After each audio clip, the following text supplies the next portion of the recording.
उनके साथ में जुड़ गए हैं, जो लिखते हैं,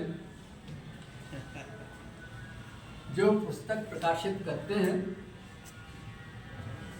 और जो उन पुस्तकों के प्रकाशन के माध्यम से इन सारे दृष्टिकोणों को हमारे सामने रखते हैं।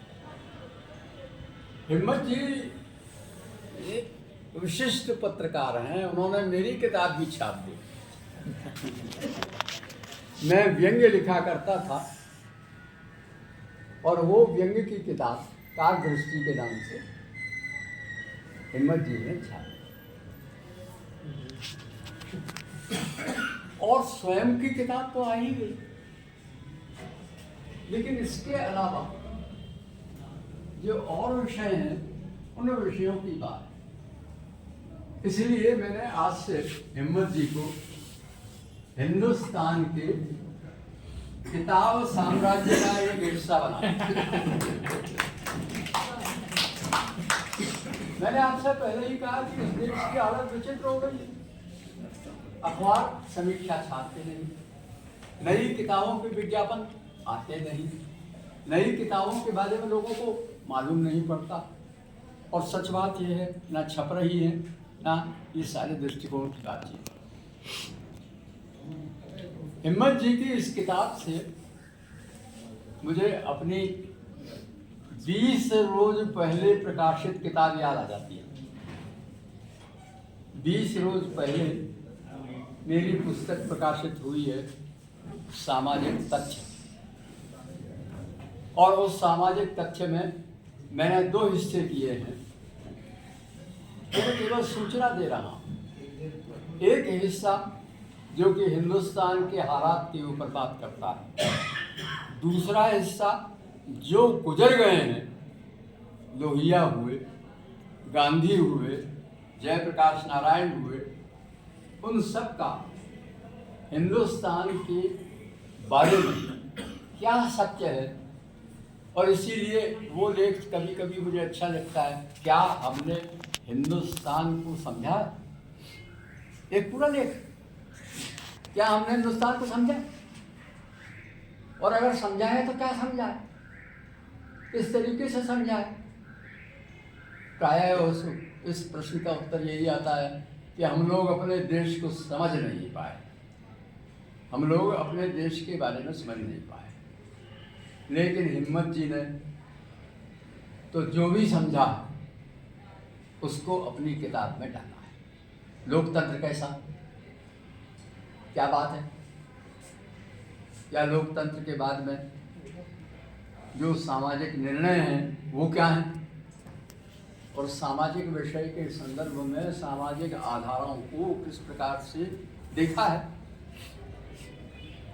मेरी किताब में ये सवाल उठाया गया है, और उसको उठाने के बाद में जो लेख मैंने डाले हैं उस किताब में, उसके ऊपर वो यही प्रश्न उठाते हैं, आखिर हम अपने देश को खुद कब समझेंगे? दूसरे लोग समझने के लिए तो बहुत सारे लोग आ गए हैं, सारे लोग कह रहे हैं ये है, ये है, ये है, ये है, इसमें ये शामिल है, इसमें ये शामिल है।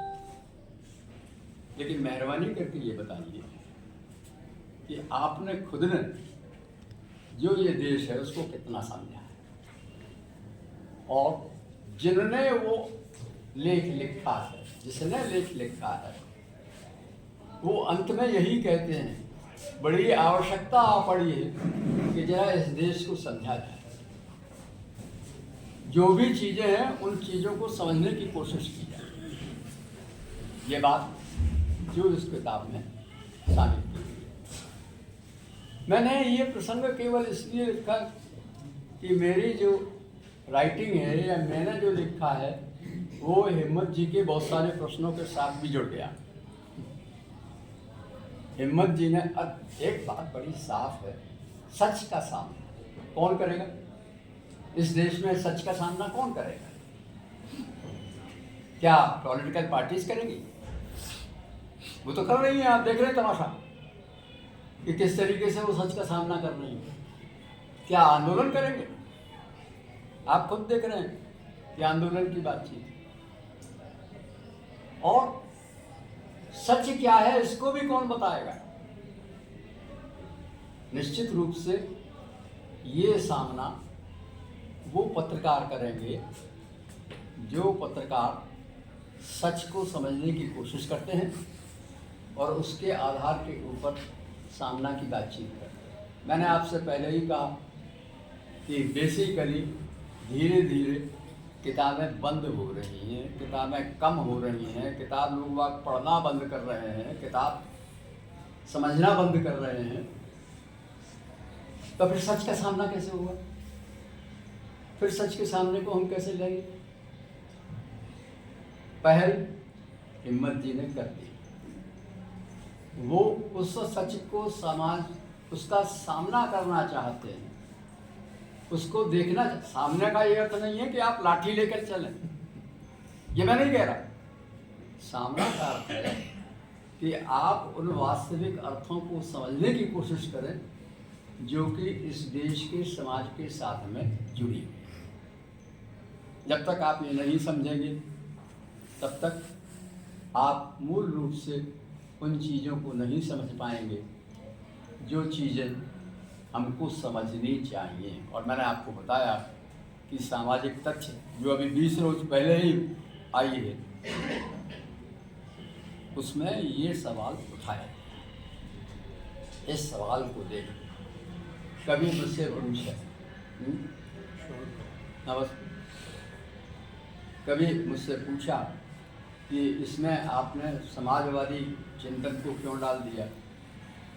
असल में समाजवाद की एक परिभाषा है समता और संपन्नता। आप संपन्न होंगे, समता लाएंगे, और अगर समता लाएंगे तो इस देश में संपन्नता है।